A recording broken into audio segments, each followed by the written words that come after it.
j'espère que vous allez tous très très très très bien. On se retrouve aujourd'hui pour une nouvelle émission dans Double Faute en quotidienne avec les frérots. Comment ils vont? Ils vont très bien. Ils vont très bien, toujours bien. Ils ont fait un peu de bif avec les paris sportifs ou non? Allez, question suivante. Une dure journée? Bon. Non, franchement, ça va. On a fait un 2 sur 3 hier niveau prono. C'est pas dégueu. Et c'est bien qu'il n'ait pas passé. Donc, franchement, je suis bon joueur. Bon, les gars, qui c'est qui veut s'occuper de la petite actu du jour là? Vas-y, on laisse ça à Coco, il sait si bien le faire. Oui, pardon. Alors, donc, à l'actu du jour, nous avons Andy Murray qui passe dans la douleur. Je n'ai plus son résultat en tête, mais je sais qu'il a galéré. Je vais vous dire ça tout de suite. Andy Murray. 6-3. Voilà. Un peu à l'ouest, je vous l'avoue. Voilà, donc Andy Murray, oui, comme tu l'as dit, contre Urkaz qui passe 6-4, 7-6, 6-3 avec un magnifique point. J'ai vu le magnifique point d'Andy Murray où il était à bout de course, où il a mis un coup droit en passing shot long de ligne contre Urkaz. D'ailleurs, Urkaz était très dépité après ce point-là. Donc c'était quand même un bon match de bonhomme, pardonnez-moi l'expression, mais voilà. Au final, c'est Andy Murray qui s'imposait. Les cotes n'étaient pas forcément pour lui. Il était à 2,50 contre 1,53 pour Urkaz. Donc c'est quand même une petite performance pour Andy Murray que s'il joue comme ça pour le reste des matchs, il va pouvoir pourquoi pas réintégrer le top 100 parce que là il est 153e mondial.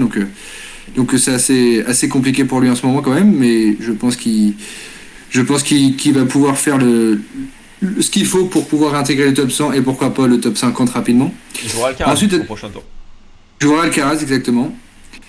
Ensuite, Stefanos Tsitsipas, avec un petit jeu de mots évidemment, fait ce qu'il faut.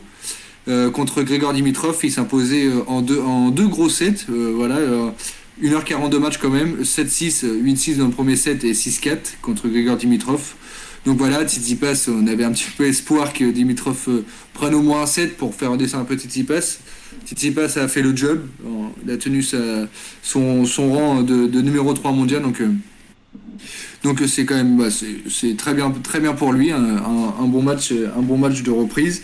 Et enfin, la troisième actu, c'est la sélection de Coupe Davis qui fait parler, donc on va pouvoir en débattre avec les gars, mais avec notamment mon fils qui a été placé entre guillemets sur le banc de touche, sur la liste des remplaçants, et avec les sélections, on en discutait tout à l'heure avec les gars, avec la sélection de Richard Gasquet, alors que la surface est sur dur en indoor, et on sait très bien que c'est pas forcément sa surface favorite à Gasquet, donc voilà, donc on vous détaillera également la liste de l'équipe de France de Coupe Davis. Ok, lourd. On va revenir sur la petite première actu de Murray qui passe dans la douleur. Perso, je ne le voyais pas gagner contre Urkash en indoor. Mais bravo à lui. Continue sa percée dantesque depuis son retour. Et ses matchs à rallonge, les fameux 3-7 de Murray. Et moi, perso, je suis content. Je suis heureux et j'espère qu'il va intégrer le top 100. J'espère aussi. Après, on avait eu le débat qui veut regagner cette place de numéro 1 ou au moins top 10. Ça me paraît très très compliqué. Là, surtout au niveau timing, ça va être très compliqué pour moi. Ouais, franchement, le match était hyper agréable à voir, en tout cas pour ceux qui ont pu le voir. Moi, j'ai trouvé qu'il y avait un gros niveau entre les deux. Urkaz, j'ai trouvé très motivé. Murray aussi, il n'a pas lâché. J'ai cru que physiquement, ça allait craquer pour Murray dans le troisième. Surtout après le retournement un peu du tie-break où il menait tout le temps Murray et finalement c'est Urkaz qui l'a emporté. Et dans le troisième set, j'ai vu le break d'entrée de Urkaz. Je me suis dit, bon, c'est terminé pour Murray. Physiquement, on sait bien qu'en plus Urkaz était à domicile. En indoor, c'est très costaud. Maintenant, Murray mentalement a été très bon et il a dit dans une interview qu'il arrivait mieux à anticiper les balles et les prendre de plus en plus rapides. Donc, ce qui prouve bien qu'il revient petit à petit avec son vrai niveau et que ça va devenir vraiment un joueur coriace de plus en plus face à ses adversaires. Hein. Déjà, on peut voir on va peut-être en parler plus tard. J'ai pas vu les matchs qu'on va en parler, mais qu'il est déjà favori face à Alcaraz, ça veut dire que vraiment que Murray a pris du poil de la bête et que ça devient solide. Ok. Coco, tu veux ajouter des trucs ou non? Non, je voulais juste revenir sur ce que j'ai évoqué tout à l'heure. Je ne sais pas si vous avez vu le fameux point dont j'ai parlé tout à l'heure. J'ai trouvé ce point magnifique. Pour moi, c'est le point du match. C'est le plus beau point du match, je veux dire. le passing sur Urkaz en bout de course le long de ligne. Je sais pas si vous voyez ce que je veux dire. J'ai pas vu du tout ce point-là, pourtant j'ai regardé le match, mais j'ai tombé sur le mauvais. Ouais, ça me dit rien non plus, mais j'ai peut-être. Non, je crois pas que je l'ai vu. Mais magnifique le point. Ouais, très beau point. On voyait Urkaz dépité parce que il avait un petit peu mené Murray, il avait fait courir un petit peu. Je pense que sur son amorti d'Urkaz, il était un petit peu court, enfin pas assez court justement, un peu long son amorti, mais on voit Murray à deux doigts de tomber même. Il est vraiment à bout de course et puis il arrive à placer ce coup droit en passing shot, c'est très très très beau. Ok, parfait. Sympa, tant mieux pour lui. Et Tant mieux. Tant mieux, on lui souhaite tout son bonheur à l'Écossais. Un Tsitsipas qui fait ce qu'il faut en passant 2-0 contre Grigor Dimitrov, cote à 1,40 de mémoire. Bon, j'y attendais plus ou moins, peut-être pas aussi facilement, mais plutôt solide le grec. Ouais, bah vous avez tout dit, hein. Tsitsipas, il passe vraiment avec pour moi un peu de plus au mental que sur son tennis. On peut voir dans les points gagnés, je crois qu'ils ont le même nombre de points exactement gagnés les deux, alors que Tsitsipas s'en sort avec un tie-break dans la première manche et après 6-4. Donc ça veut dire que ça reste un match quand même très sérieux et solide à part de Dimitrov. Maintenant tout s'est joué dans la tête parce que Dimitrov a vraiment toutes les stats en sa faveur avec plus de balles de break d'occasion et donc plus loupé. Et Tsitsipas s'en sort quand même malgré tout bien. Mais ça reflète un petit peu, même si Dimitrov pour moi est très en forme en ce moment, mais ça reflète un petit peu le niveau de Tsitsipas en ce moment, comme quoi il n'est pas forcément aussi serein qu'il a pu être depuis le début de saison. Il n'est pas aussi bon non plus, et voilà, il doit batailler plus pour remporter ses matchs. Et comme tu l'as dit, Rob, Dimitrov a eu beaucoup d'occasions de break, et c'est quand même pas anodin chez Tsitsipas qui d'habitude est très serein et très dominateur dans ses matchs.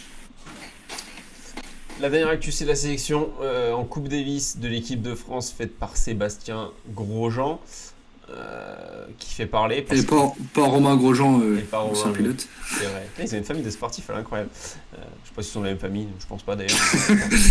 le nom est le même. La sélection du coup de la France pareil, Rob. qui fait beaucoup parler. Parce que mon fils n'a pas été retenu, c'est peut-être le Français le plus en forme actuellement, il n'a pas été retenu. Et du coup, tout simplement le numéro 1 français aussi. Ouais, c'est vrai aussi. Et à sa place, on a préféré prendre un Richard Gasquet vieillissant et qui a du mal à se remettre dedans. Et peut-être qu'il y a aussi le débat avec Hugo Humbert, qui a enchaîné pas mal de blessures et qui est un petit peu moins bon en ce moment. Moi, j'avoue que je comprends pas du tout, surtout pour Gasquet. Voilà, petit coup de gueule. Moi, je comprends pas un petit peu parce que pour moi, la Coupe Davis, ok, c'est sur la forme du moment, mais c'est aussi sur l'expérience. Et là, prendre un Rinderknecht qui est certes très bon en ce moment, mais qui a très peu d'expérience, il est bon que depuis 3-4 mois. Avant, on le connaissait, mais il n'était pas non plus. Enfin voilà, ses résultats étaient pas au top. Il remportait des matchs, mais sur des très petits tournois, sur des ITF, etc. Là, ok, certes, il est très bon. Il a fait une finale contre son compatriote il y a peu de temps que ça, contre Bonzi, si je ne m'abuse. Certes, oui, il est en forme, comme j'ai dit, mais de là à le prendre en Coupe Davis aussitôt, est-ce que c'est pas un risque de vouloir un peu aller trop vite sur ce joueur qui certes peut-être a un potentiel, mais de là à le prendre en Coupe Davis, j'ai un peu de mal quand même. Il y a, comment il s'appelle, Grosjean qui a dit apparemment il en aurait discuté avec Gaël et il comprend son choix. Il n'a rien dit de plus que ça, Gaël, il n'a pas dû trop argumenter et il a justifié son choix en disant que je voulais faire un mélange entre les jeunes joueurs avec Arthur et Hugo et les expérimenter avec Richard, Nico et Pierre-Hugues pour le double du coup. Mais c'est vrai que pourquoi pas, en fait, pourquoi tu prends dans ce cas-là, limite ne prends pas Hugo Humbert qui est très mauvais en ce moment et prends Bonzi en fait, c'est ça, tant qu'elle est au bout de l'idée. Enfin, moi c'est un peu ce que j'ai envie de dire. Et par rapport à Gasquet, je vois pas du tout ce qu'il fait ici non plus. Hein. Après, pour compléter la liste, comme tu l'as dit, Rob, Nicolas Mahut et Pierre-Hugues Herbert, c'est totalement logique, à condition qu'ils ne jouent qu'en double. Voilà. Après, il aurait fallu qu'ils prennent Gilles Simon et laissent arrêter le pompon, quoi. Mais ouais, franchement, je me demande s'il a pas hésité, quoi. Son gars, il est où? Une liste avec Tsonga, Gasquet, Simon. Voilà. Ah bah là, tu gagnes la coupe, mais pas Davis. C'était bien il y a 5 ans, mais maintenant, c'est plus d'actualité, quoi. Ouais, ce qui me fait vraiment peur avec Gasquet en plus, au-delà qu'il soit pas en forme, c'est le côté, l'angle physique. C'est une nouvelle Coupe Davis, ça joue sur un week-end ou une semaine de mémoire, donc c'est très intensif physiquement. Je vois pas comment. C'est son gros défaut, je vois pas comment il peut enchaîner. Je sais pas, c'est la grosse Salut, Scrappy. interrogation. Salut Scribé. Salut, ouais. Ouais, Excuse-moi, Alex, vas-y. Pardon. non. Franchement, je comprends pas. C'est vraiment un mystère. Ouais, Gasquet, ouais, ça m'étonne un petit peu, mais ouais, avec un joueur expérimenté, pourquoi pas, à la limite, même si on l'a dit, c'est une de ses pires surfaces. Mais j'ai un peu de mal avec le reste de la liste, je vais pas en revenir, mais sur Rinderknecht, un peu de mal quand même. On fait tous des erreurs, Scrippy. Hein. Nous les premiers. Il n'y a que Rob qui l'avait bien senti, le petit Nori. Les matchs. Chuck, de son prénom. C'est vrai. Les matchs sont affichés pour demain. Kozlova-Yastremska en premier match, 1,53 pour Yastremska, 2,40 pour Kozlova. Waouh. J'avoue que je sais. Ouais, je vous laisse. Je sais pas. Compliqué. Deux Ukrainiennes déjà, quand c'est nation contre nation, c'est compliqué. Ouais. Yastremska, c'est très solide, enfin très puissant par rapport à Kozlova qui est plus dans la précision. Au niveau du service, les deux, il va y avoir beaucoup de breaks, je pense. J'aurais mis les cotes un peu plus serrées personnellement. Kozlova, 2,40, je la trouve assez élevée par rapport au résultat de Yastremska en ce moment. Ah, clairement. Et maintenant, s'il fallait dire quelque chose, j'irais sur un 3-7 sans vainqueur sur ce match-là. Ouais, ça se joue en indoor, Scrippy. Ouais, je te rejoue, ouais, je sais pas. Ouais, Kozlova, elle est peut-être sur la forme du moment, elle est peut-être meilleure, mais après, c'est des tournois un peu moindres. Elle a fait 2 victoires en 3 matchs en ITF à Rancho Santé, donc bon, ça inspire pas la confiance. Elle avait fait deux bonnes performances. C'était aux qualifications d'Indian Wells, où elle avait gagné contre Paolini et contre Maria 2-7-0 chacun. Chaque match, avant de s'incliner au premier tour contre Samsonova 2-7-0. Donc ouais, pour la forme du moment, c'est difficile. Je suis là où je rejoins Rob, c'est peut-être resserrer les cotes. Après, peut-être l'expérience de Yastremska fera la différence, d'où peut-être la cote à 1,62. Mais encore une fois, c'est très très très difficile à parier. Très bien. Kozlova, c'est 8 victoires sur 5 défaites sur dur en 2021. Voilà. En salle, elle a joué que un match, c'était face à Bronzetti, elle a quand même pris 6-1, 6-3. Ouais, ça rassure pas. Non, elle a gagné 6-1, 6-3, pardon. Parce que c'était son premier tour, du coup, avant d'arriver. Ça rassure un peu, du coup. C'est rassurant. Du coup, ça rassure. Je change d'avis direct. Non, mais ouais. Voilà. En fait, c'était nul ce que j'ai dit. Non, mais c'est monsieur Stats. C'est incroyable, genre j'ai été sur une page, je me suis dit, il a ce qu'il faut et non. Ah si, intéressant. Oh, bah non. En fait, ça n'a rien à voir, c'est pas en salle. J'avais une bonne stat, mais c'est pas en salle. Petkovic, messieurs, contre Gracheva, 1,60 pour l'allemande. Si je ne m'abuse, elle est bien allemande, hein, on est bien d'accord? Oui, c'est ça, oui. Allemande contre russe. Voilà, Gracheva. Bah. J'ai joué ce match, les gars. Ah, voilà. c'est que tu veux te mouiller quand même. Que j'ai combiné avec en réel, que j'ai combiné avec Christian. Oula. Qui jouait Christian face à oui. La Jacqueline. J'ai combiné à Jacqueline. J'adore son nom. Ok. Mais en vrai, je la trouve pas dégueulasse. Et elle a joué face à Jouvan et elle a gagné en 3-7, je sais pas si vous avez vu. Non, mais le scénario est fou. Elle perdait le premier set et limite. Oui, il y a eu 2 balles de match. Hein. Ah ouais, on est bien d'accord. Ok, t'as dû. Dans le dernier, elle gagne 2-0, ça va, t'as les breaks. Bah, oui. Petkovic avec, c'est ça? Non, j'ai mis Gracheva. Me demande pas pourquoi, parce que plus ça va, plus je regrette totalement, parce que je vois Petkovic l'emporter. Donc là, si je dois vous donner un pronostic, je vous donnerai Petkovic sur le moment. Ah, le génie. Je vous promets, je dis ce que je pense. Hein. Ok, bon. J'ai pas envie de me tromper, du coup, je vais sur Petkovic. Et messieurs, tonnerre dans le tennis, 7 pour Polona Hercog contre Raducanu dans le premier set. Mais non. La cote était. Bah, tu vois, ça me surprend même pas. Ça me surprend, c'est ça qui est moche, c'est que ça me surprend même pas. T'es à 4 et quelques, non? En sec, ouais. 4 ou 5 la Hercog, ouais. 5,50. Le set devait être à 5,50, mais toujours devait être à 2,10 quoi, 2,50 mais peut-être. Là par contre, les gars, encore une fois, Raducanu, certes, elle a remporté un grand chelem, mais est-ce que vous la voyez avec une cote à 1,14 contre Hercog? Non, c'est abusé. Voilà, non. C'est abusé, mais bon. 1,14, sérieusement, enfin bref, c'est pas le sujet. Ouais. Ouais. Bon, ils nous ont fait des cadeaux, hein. Mais bon, on l'a pas saisi, donc on n'est pas. Ils nous ont mis le doute, les petits bookmakers, ils ont bien joué le coup. Euh, du coup, Petkovic, Gracheva, ouais, toi Gracheva, Coco, t'es. Non, Ouais, Petkovic. Petkovic. Ah oui, mais t'as mis Gracheva. Ok.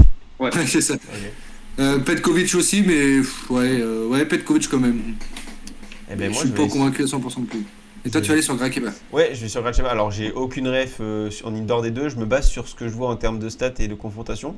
Je trouve que ce qu'a fait Gracheva sur ses deux derniers tournois en indoor, c'est pas mal quand même. Elle sort Soribes, elle bat Tsurenko 2-0, elle bat, bon, Pliskova, la petite, 2-0. Elle perd contre Van Uytvanck, mais qui gagne le tournoi derrière. Elle perd contre Hanley à Tenerife, mais qui gagne le tournoi derrière. Non, je trouve que sur le papier, ça a l'air sympa. Et puis Petkovic, en indoor, je sais pas ce que ça vaut. Donc, je trouve qu'à 2,30, c'est sympa. Après, bon, vous l'avez dit, hein, c'est un match compliqué. Et compliqué de faire un choix. Mais je trouve que voilà, ça pourrait être sympa. Simona Alep contre Ruse, 1,16 pour la Roumaine, 5 pour Ruse. Bon, bah là, si je me lance. Hein. Je vois le set de Rusé, peut-être Ouais. le match de Rusé. Ah ouais? Par contre, ce qui est significatif. Regardez le pic d'audience quand je dis ça. Vous voulez que je répète Je vois le set de Rusé et peut-être le match de Rusé. Ok. Non, ça va concernant Simona Alep, qu'elle gagne ou qu'elle perde depuis ce match perdu contre. Non, son match gagné contre Rybakina, pardon, à l'US Open, soit elle gagnait 2-0, soit elle perdait 2-0. Il n'y avait pas, jamais partage de 7. Donc Simona Alep qui est quand même redescendue à la 18e place mondiale. Et toi, Alex, t'en penses quoi Quel génie! Ouais, c'était marrant. Ouais, c'était marrant. Ah, il est déçu. La tête est incroyable. Il a bugué. Attends, je rallume la cam. Non, fais-nous rêver. En plus, j'étais à fond dedans, Coco. Mm. Non, il Ouais, je sais plus. Voilà, donc Simona Alep de 7-0. Ah bah, Juste pour contredire la mèche. mais t'as lu dans mes. La mèche. Par contre, je pense vraiment ça, moi. 2-7-0. Il est Alep. marrant quand il est en repos. Il est marrant quand il est en non, Toi, mais Alex ouais. Moi, je vois Alep 2-0. Ouais, Ouais. 2-0 largement, parce que voilà, c'est des analyses constructives et puis on dit pas des résultats au hasard. C'est 2-7-0 pour Alep. Ok, bon, passons au match les plus intéressants. Là, c'est les hommes, honnêtement. On l'a pas dit, mais c'est dégueulasse, ces 3 matchs. On va pas se le cacher. C'est dégueulasse. Moi, j'aime beaucoup. C'est vrai? Ah ouais. À parier, pourquoi pas, mais à regarder. Mais bon, Opelka Sinner, déjà, ça vend plus de rêves à regarder. 7 Opelka, 7 Opelka, les gars. Bah, je suis d'accord. 2-7-0 Sinner. Il en fait exprès. Non, mais non, du tout. Je vois pas Opelka prendre un set à Sinner. Ouais, mais moi, vu que c'est Sinner, bah voilà, Sinner, je le trouve pas bon. Donc voilà. Faut pas bon. Je trouve qu'on fait un pataquès sur lui. Certes, il a un grand talent, mais vu comment il exploite. Ouais, il a fait un tournoi de fou. Hein, quand Et même, bien son dernier délire. au classement des pronos, c'est ça, Coco? C'est logique. Bah, du coup, Opelka un 7, ouais, je suis d'accord avec toi, Alex. Après, attends, je vais juste regarder un truc dans les confrontations. 1,73 par contre qui prend 7, ça je le trouve basse pour le coup, mais. Ouais, c'est. Ouais. Bon, ouais, Cet Opelka. Non, en vrai, je touche pas, je pense. Mais cet Opelka, j'avoue que ça peut être tentant. Mais. Sinner a tellement bien joué au dernier tournoi. Enfin, il a tellement bien joué.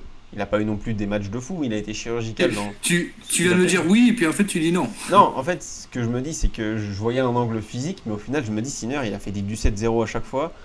Il a été très, très serein et tout. Opelka, ouais. Non, je touche pas, mais je comprends l'idée du 1-7 Opelka. Mais je touche pas. Et tu m'as dit qu'elle t'a combien Opelka 1-7 73. Ouais, non. Ouais. Ouais, je laisse de côté. Fonini contre Schwartzmann, les gars, 3-20 pour l'italien, 1-33 pour Schwartzmann. Alors, Schwartzmann, hein. Schwartzmann qui a perdu la finale à Anvers contre Sinner justement. Ouais. Il avait fait un très bon tournoi aussi. Là, il rejoue 3 jours après parce que la finale c'était dimanche. Donc, est-ce que l'impact physique, sachant que Fonini, même s'il est un peu plus limité techniquement, c'est quand même physiquement, je trouve pas mauvais Fonini. Est-ce que Schwartzmann va pouvoir enchaîner, sachant qu'il a fait un très bon tour d'une très bonne semaine en Belgique? Je sais pas, je le vois gagner, mais en 3-7, ça m'étonnerait pas. Tu trouves Fonini moins talentueux que Schwartzmann, c'est ça? Sur le plan physique, je trouve Fonini Ah oui. très très bon. Ok.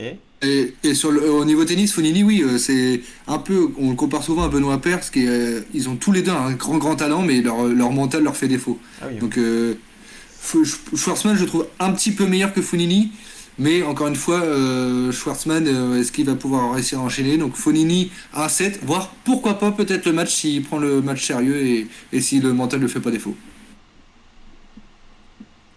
Je vais sur Schwarzman sans trop hésiter. Je comprends pas trop d'ailleurs les cotes. Je la trouve très basse à 3,20. Je la trouve très haute, très basse pardon, à 3,20. Schwarzman. Wow. Fonini. Là, je regarde les stats en salle, c'est ses moins bonnes stats sur toute sa saison. Il est qu'à 43% de victoire. Ouais. Il a joué aucun match en 2021 en salle. En 2020, il a joué un match qu'il a perdu. C'était face à Kachanov 6-3, 6-3. Et après, en 2019, pour pousser, il a fait. En 2019, pour pousser, il a gagné que 2 matchs sur ses 5 matchs. Donc voilà. Ok. Donc pas évident pour lui. C'est un peu long quand même, mais bon, bref. Moi, j'avoue, je vais faire rire Coco, mais Schwartzmann, c'est blacklist chez moi. Donc j'avoue, je me mouille pas aujourd'hui, mais non, je touche pas non plus. Je trouve ça. Cette semaine, tu peux dire. Ouais, pas mal. Murray contre Alcaraz. Non, mais tu dirais quoi quand même sur ce match, même sans te mouiller? Bah, suivez-moi pas dans le chat, les gars. Si je devais juste vraiment choisir, ouais, Schwartzmann, mais la cote elle est ridicule quoi. Par rapport au risque, je trouve. Mais Schwartzmann, oui, quand même. Murray contre Alcaraz, les gars, 1,73 pour l'Écossais, 2,07 pour l'étoile montante espagnole. Ils s'étaient affrontés récemment à Indian Wells, je crois. Il y avait eu 2-1 pour Murray. Et bien là, je vois l'inverse. Je vois Alcaraz s'imposer sur la fraîcheur physique. Murray, au bout d'un moment, ça va craquer, quoi, les gars. Je vais sur l'espagnol. Alcaraz, je crois que c'était l'US Open ou le tournoi juste après qu'il avait fait un très bon tournoi. On avait été tous les trois épatés quand même. Ouais, c'était l'US Open, c'est ça. On avait trouvé très bon. Qui va pouvoir réussir à confirmer, j'espère, parce que j'aime beaucoup la façon dont il joue. Ça faisait longtemps qu'on avait vu quand même un joueur comme ça, qui lâche ses coups, qui a pas peur en fait, et qui calcule pas trop. Et c'est ce qu'il faut, je pense, pour pouvoir essayer de gagner. De là le voir gagnant, j'ai un peu de mal. Pareil, après, la spécialité de Rob, je veux dire, 3-7 sans vainqueur. 3-7 sans vainqueur. Je vais te rejoindre. Je vais expliquer vite fait l'analyse avant. Je vois Murray a fait un très bon match face à Urkash. Je le voyais pas. Je trouve que c'était son meilleur match en indoor que j'ai vu de lui de cette année-là. On s'en souvient. Donc ça. Et par contre, Alcaraz, à côté de ça, j'ai trouvé que face à Evans, il a été hyper bon. Et il m'a bluffé sur ses coups droits, notamment. Il t'envoie des pralines, impossible de récupérer côté Evans. Mentalement, il a été hyper sauvé. Et non, sur côté fraîcheur, j'irais plus sur Alcaraz. Maintenant, sur le côté peut-être plus hargne et détermination Murray, même si les deux vont être déterminés, mental peut-être plus Murray. Donc j'irais sur un 3-7 sans vainqueur, mais je vois en aucun cas je vois un 2-7 pour l'un ou pour l'autre. Donc il y aura 2-7 les gars. Par contre, pour Alcaraz, ce qui peut être bien, c'est il retrouve une surface un peu rapide comme il y avait à l'US Open, enfin plus rapide qu'à Indian Wells. On va voir si ça va changer, mais c'est vrai qu'il avait été très performant là-dessus contre Tsitsipas et tout notamment, donc à voir si ça peut l'avantager. Et bon. En tout cas, ce match va être fou à regarder. Ça va être, je pense, oui. Ça va être incroyable. Bon, on peut passer au classement des pronos. On n'a pas le visuel, je crois, mais on peut le faire à l'oral. C'est Rob, le premier, avec 5 points. Je suis deuxième avec 4 points et troisième Coco à 3 points. C'est très serré. On vous le met dans le chat. J'ai pas 6 points. J'ai pas 6 points. Non. Il est marrant. Non, c'est Henri Pilon. On a essayé d'enlever le point à Rob. Bah, demandez aux viewers. Hein. J'ai 6 points, les gars, je crois. Pour ceux qui comptent, je sais pas si. Et Coco. Je crois avoir 6 points. Du coup, ouais, c'est ça, 5-4-3, ouais. Enchaîne, Alex. 6-4-3. Coco, ouais, c'est ça. Ok, c'est que je mets juste dans le chat, les gars, le classement, comme ça vous l'aurez visuellement. Voilà. Du coup, on peut passer à l'autre. Qui veut commencer? Non, Rob est à 6 points. Mais oui. Non, c'est HP. Je ne m'étais pas trompé dans mes calculs. On a reclassé le point de Rob parce qu'il a enfreint les règles. Il a pas mis une cote à plus de 1,75 ou 1,80, je sais plus. C'est ça, les gars. Vous voulez qu'on s'embrouille en live ou? Ah bah on peut s'embrouiller, de toute façon on peut s'embrouiller, tu resteras à 5 points, donc il a pas de souci. Il le sait en plus. C'est pas toi, déjà, c'est pas toi le patron. C'est ni moi. Ah oui, Bruno. c'est vrai, pardon. Non, mais je suis à 6 points, mais c'est pas grave, je suis premier. Sans les gens s'en souviendront que j'étais devant, largement, avec Ah, 2 il est points, bon. mais c'est pas grave. Il est bon. Sans la fin, t'auras 10 points de retard. Donc Ok, 10 ou 9 d'accord, points de ok. retard. Du coup, mon pronostic, c'est Vekic combiné A. Messieurs, dames, Vekic combiné A. T'attends que Mon l'écran fils, s'affiche. ouais. Mais il a Si oublié. tu sais pas, Mon fils. ouais. Ça sent la triche, Charles Finocchi. C'est ça que je comprends pas non plus, Charles. Regarde, là, il y a une douille, les gars, ils ont dû faire un petit complot. Du coup, Vekic plus mon fils cote à 2,10 au total. Je trouve que c'est franchement cadeau. Je trouve que c'est cadeau. Je trouve même que ça va être très tranquille sur les 2 matchs. Mon fils, je comprends pas la cote à 1,25, je crois. Et c'est cadeau. Un doux cadeau. Et Vekic, peut-être plus de doutes sur Vekic. Maintenant, je sais qu'elle est au-dessus. Mon seul petit doute, c'est sur le tournoi qui est tellement petit que elle pourrait faire un non-match comme Martic l'a fait aujourd'hui, mais je vois quand même Vekic le faire. Ok. Moi, je te Ouais. rejoins totalement. Voilà, je vais faire vite. Si Musetti reste au même niveau qu'il a prouvé ces dernières semaines, je suis totalement d'accord. Totalement d'accord pour ce combi.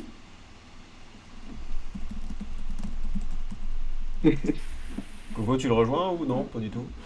Tu t'en fous si... Sur mon fils complètement, sur Vekic pas du tout. Ok, bon, moi, c'est clair. Et Vekic, j'ai vu son match parce que j'avais bête, c'était pas dégueu. Après, bon, elle s'énerve vite, quoi. Elle peut faire peur. On peut passer au prono de Coco, qui est affiché à l'écran. Moi j'ai pris également. Ouais. Ouh, le salaud! Il a copié. C'est toi qui as copié, mais c'est pas grave. Le plus mon fils. Donc mon fils, moi égale mon fils, ouais, parce que contre Blue City, je le vois sans trop difficulté. Et Yastramska, bah voilà, on en parlait tout à l'heure, le duel ukraino-ukrainien contre sa compatriote Kozlova. Voilà, comme je l'ai dit tout à l'heure, c'est peut-être plus à l'expérience, même si les résultats des joueuses n'est pas fameux. Je vois Yastramska s'imposer à la fin quand même. Donc j'ai combiné les deux, ça fait une cote à 1,88 qui est donc supérieure à 1,80. Pour rappeler un petit peu les règles, car tout le monde ne les a pas saisies. Hein, Rob? Bah, j'avoue que Yastremska, je sais pas, comme j'ai dit tout à l'heure, donc je te fais confiance, mais je te suis pas dans le Le combi. sondage. Ok, Coco, Rob, tu veux réagir dessus pour le taquer ou... Non, c'est pas le prono le plus intéressant de la journée de demain. Donc, Les gars, vous allez pouvoir je, voter. vais Hein. je vais le laisser seul dans son délire faire son ticket. Vous allez pouvoir voter, les gars, pour votre combi préféré. Pour ma part, c'est Kalinina, la jeune ukrainienne qui commence à se faire au dur et à l'indoor, voilà, qui joue Fritsam. Bon, je n'ai pas trop besoin d'argumenter. Sam. Elle est à 1,35, Fritsam, ouais, voilà, c'est juste à dire le nom. Non, mais regardez. Ça se dit comme ça, Sam. Ouais, je crois que c'est ça, Fritsam. Fritzman. Fritsam. Fritzman, ouais. Ouais, bon, voilà, c'est le sang. Non, mais elle gagne pas un match ou elle galère à chaque match. Voilà, elle a... Avec tous les matchs, j'avais pas plus chaud, ouais, j'avoue que c'est... Ouais, il s'est mouillé au moins. Non, mais Fritsam, c'est compliqué, elle gagne pas un match. À l'inverse, Kalinina, elle a fait un tournoi sympa en indoor à Moscou, elle a quand même mis 3 et 4 à Kasatkina. Bon, Kasatkina, on la connaît, mais bon, il faut quand même le faire. Et elle perd contre Alexandrova, qui a été très loin derrière, en finaliste, donc non, elle est solide, elle a passé son premier tour facile contre Patinama à Kharkov. Fritsam, au contraire, elle a fait un 3-7. Enfin bref, voilà, je ne vais pas trop argumenter, mais ça le fait pour moi. Et le deuxième, c'est Wang Xin, voilà, à 1,65 contre Zheng. Elles se sont jouées il y a C'est une quoi tes semaine. noms là? Tu veux que je mette le sondage à 20h? J'arrive pas à suivre. Wang Xin contre Zheng, elles se sont jouées il y a une semaine à Tenerife. Le score, les gars, 6-1, 6-2 pour Wang Xin. Elle se rejoue là, cote à 1,50. Bon, je comprends pas. Enfin, 6-1, 6-2, c'est plus qu'une branlée. Donc voilà, je suis ultra confiant pour elle. Donc, ça, c'est Ouais, quatre à mais deux pour le quinze. coup, autant Kalinina, je suis carrément d'accord avec. Pardon, je suis carrément d'accord avec ton analyse sur Kalinina. Et Wang Xin, je sais pas. Oui, je suis d'accord sur la piquette qu'elle a mis, 1-6-2, mais je sais pas, je suis réticent sur ce match, je sais pas pourquoi. C'est jeudi. Ah, pardon. Bon, c'est pas grave, j'aurais mes points en retard, mais ok. Bon. Mais ok. Est-ce qu'on accepte ça, la Coco, non? Oh, regarde-les les deux. Non, en vrai, bah. Non, bah normalement, non, c'est le faute de lendemain. jeu, c'est faute de jeu, c'est écrit dans Ah, la règle. alors, Ah il oui. faut enlever les points de Robin qui avait mis son match en retard l'autre jour. Oui, c'est vrai. Eh oui, alors Rob, on accepte Non, mais ces fautes de on jeu. accepte. On accepte. Non, mais pourquoi vous voulez écrire des embrouilles là où il n'y en a pas? Allez, En vrai, vous êtes relou à faire ça. fin du Non, sondage. on a pas On le arrête temps. le sondage, c'est bon, j'ai gagné. Au Le revoir. sondage, ah oui. Oh Coco, mais Coco, qu'est-ce qui t'arrive en ce moment? Il a voté plus vite que nous, c'est juste ça. C'est Tranquille, Lucky c'est moi qui ai voté. Oui. Les gars, vous pouvez voter du coup, hein. C'est en haut. Et ils m'ont mis un problème est survenu, je peux pas voter. C'est dommage. Là, on va voir vraiment ce qui va se passer. C'est le 0 pour Rob. On espère tous. Non, mais c'est bizarre. Oh, c'est serré entre Coco et... Oh là là, 3-2. 3-2. Mais Rob, il décolle pas. Rob, même si tu veux, tu auras toujours un, tu seras toujours dernier, donc cherche pas. non, mais je vais aller chercher. Comme bientôt au classement des pronos. On a dit que ça rajoutait un point ceux qui gagnaient au sondage ou pas? Non, bon. Et puis lui. Non, c'est demain, change. Ah, et ouais, vamos. Non, mais voilà, ok. Bon. Très bien, messieurs. Bon, quoi. On vous remet. Bon, vous connaissez, c'est les habitués qui sont dans le chat. mais 3-3, alors y a quoi? Incroyable. Tu voulais arrêter le sondage, hein, parce que t'étais devant. Et il va me doubler. Je sens que tu vas me doubler sur le fil. Un point chacun, du coup, Alex, c'est ça? T'as dit quoi? Un point chacun? Ben, je crois que c'est ça les règles. Hein. Je pense aussi. Non, mais je crois qu'on est pas mal là. Il reste. Compte 3-3-0, voilà, sans appel, quoi. Par contre, ça fait mal, oui. J'ai pas compris à ce qui s'est passé, mais bon. Moi, j'ai compris, moi. Je comprends. Moi, ce qui j'ai se compris. passe. C'est vérité. Voilà. On vous remet du coup les liens de nos réseaux sociaux, même si vous êtes habitués, on sait jamais, vous avez peut-être oublié de vous abonner à chacun des réseaux. C'est gratuit, ça donne de la force. Et on met tous les replays maintenant sur YouTube, les gars. On s'est mis un petit objectif. Donc ce soir, il sera posté sans faute. Voilà. Et n'oubliez pas le dicton du jour, si c'est gratuit, c'est dans mes prix. Voilà. Je crois qu'il faut terminer là-dessus. Hein. J'ai pas compris, mais oui, ok. On peut les mettre ciao à tous. Bonne soirée à tous.